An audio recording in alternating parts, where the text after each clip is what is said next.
U.S. Secretary of State Mike Pompeo has wrapped up his fourth visit to North Korea and is now in Seoul, where he'll brief South Korean President Jae-in and Foreign Minister Kang Kyung-wha.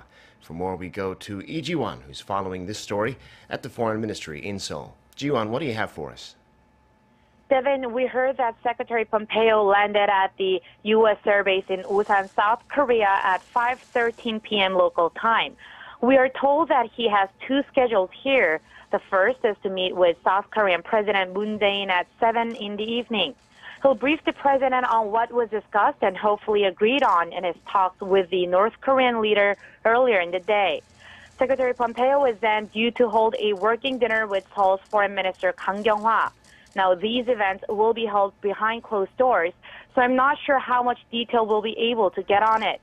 Now, after staying overnight, Secretary Pompeo is then expected to leave for China on Monday. All right, Ji-won, this is Pompeo's fourth visit to Pyongyang, and this time he did meet with Kim Jong-un. And Pompeo tweeted less than an hour ago that he had a good trip to the north and posted a photo with Kim. Can you tell us what they might have talked about? Sure, Devin. Pompeo told reporters en route to Japan a couple days ago that the mission was to make sure both sides understand what the other is truly trying to achieve and that both need to develop sufficient trust to take concrete actions. And amid renewed hopes since the latest inter-Korean summit, many were hoping that the two sides would really give something to each other in these talks.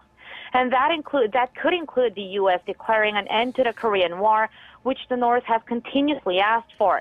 And the North had promised that with corresponding measures from the U.S., that it would take additional measures such as dismantling its key nuclear facility.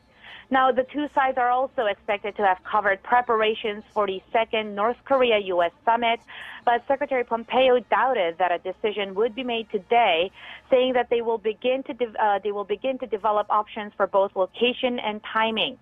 And Devin, this was the first time that U.S. Special Representative for North Korea, Stephen Biegun, has gone to Pyongyang and met with the regime's leader.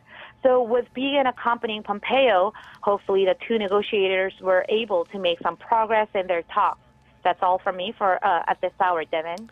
All right, Ji-won, thanks for that report, a story that is still developing.